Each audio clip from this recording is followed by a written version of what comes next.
नाज़रीन आदाब, मैं हूं खालिद शहबाज। आप देख रहे हैं गवाह न्यूज़। अफ़गानिस्तान में तालिबान के इक़्तिदार का दूसरा दिन है। हालात बड़ी हद तक काबू में आ चुके हैं।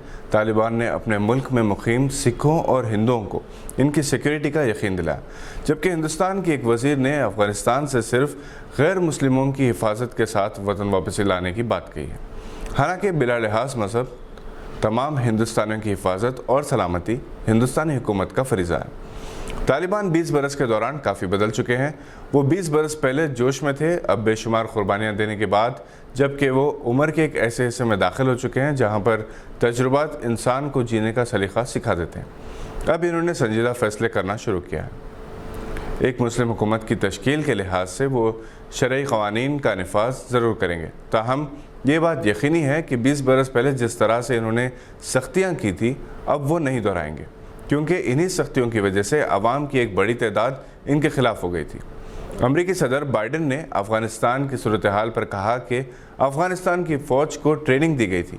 अगर वो तालिबान से लड़ना नहीं चाहती तो अमरीका क्या कर सकता है।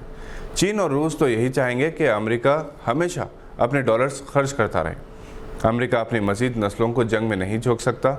यहाँ ये बात काबिल ज़िक्र है कि अमरीका ने $2.25 बिलियन अफ़गानिस्तान में कंट्रोल हासिल करने के लिए फ़ौजी तरबियत पर खर्च किए थे। तालिबान ने इतनी आसानी से अफ़गानिस्तान कंट्रोल कैसे हासिल किया, ये एक मुअम्मा है। सोशल मीडिया पर इस सिलसिले में बड़े दिलचस्प तबसरे किए जा रहे हैं। किसी ने ट्विटर पर लिखा कि ऐसा लगता है कि तालिबान ने अफ़गानिस्तान को 20 साल के लिए अमरीका को लीज़ पर दिया था।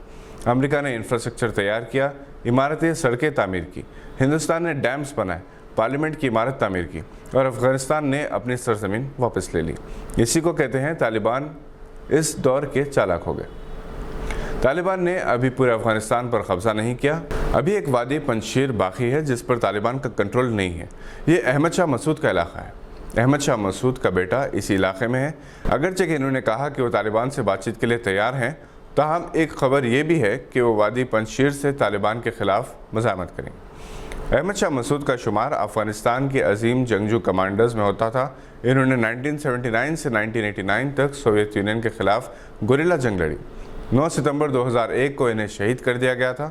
वादी पंजशीर इनका महफूज़गढ़ था। ये बुलंद पहाड़ियों से घिरी एक ऐसी वादी है जिसमें दाखिल होने का एक ही रास्ता है, और वो भी पहाड़ियों के दरमियानी दुर्रा। कहा जाता है कि 2 बंदूक बिरादर भी उस दुर्रे में बैठ जाएँ तो सैकड़ों हमलावरों का मुकाबला कर सकते हैं। फ़िलहाल तालिबान जंग के मोड में नहीं है और इस वक्त इनकी ताकत इस कदर बढ़ चुकी है कि वो बड़ी आसानी से वादी पंजशीर का मुहासरा करके कब्ज़ा कर सकते हैं। एक इत्तला के मुताबिक अफ़गानिस्तान के पहले नायब सदर अमरुल्लाह सालेह भी इसी वादी में हैं। इन्होंने ये ऐलान किया कि वो तालिबान के आगे नहीं झुकेंगे और इनका मुकाबला करेंगे। अगर अमरुल्लाह सालेह और अहमद शाह मसूद का बेटा अहमद मसूद मिल जाते हैं तो किसी हद तक तालिबान के लिए मुश्किलात पैदा हो सकती हैं। इसी असना में गैर मुल्की खातून सहाफ़ियों ने तालिबान के अखलाक और किरदार की तारीफ़ की है। तालिबान ने इन खातून सहाफ़ियों को पर्दे के साथ इंटरव्यू करने के लिए कहा, और जब वो पर्दे में इंटरव्यू लेने पहुंची तो तालिबान के कायदीन ने अपनी नज़रें झुकाकर इनके सवालात के जवाब दिए। याद रहे कि इससे पहले तालिबान के इस्लामी किरदार से मुतासर होकर एक अमेरिकन खातून सहाफ़ी वॉन रेडली ने इस्लाम कबूल कर लिया था। काबुल एयरपोर्ट पर मुल्क छोड़ने के ख्वाहिशमंद आवाम का हजूम बढ़ता जा रहा है। ये लोग इस तरह से तैयारों में दाखिल होने की कोशिश कर रहे हैं जैसे प्लेटफॉर्म पर कोई ट्रेन हो या बस स्टेशन पर खड़ी हुई कोई बस।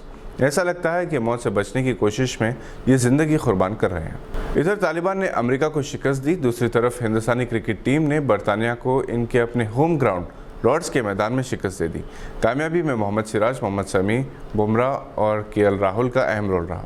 ऐसे वक्त जबकि मिडिल ऑर्डर बैटिंग फेल हो गई थी, इस वक्त मोहम्मद शमी ने 56 रन की नाकाबिल तस्खीर इनिंग्स खेली। बुमराह ने भी शानदार 34 रन बनाए। मोहम्मद सिराज ने दोनों इनिंग्स में 4-4 विकेट्स हासिल किए। इनकी बॉलिंग की सभी ने तारीफ़ की है। इससे पहले वो ऑस्ट्रेलिया के ख़िलाफ़ भी कामयाब रहे। तीसरा टेस्ट 25 अगस्त से खेला जाएगा। ये थी आज की चंद अहम खबरों पर नज़र। अगर आपने हमारे चैनल को सब्सक्राइब नहीं किया तो इसे लाइक और सब्सक्राइब ज़रूर करें। हम फिर हाजिर होंगे ऐसी ही कुछ खबरें लेकर। देखते रहिए गवाह।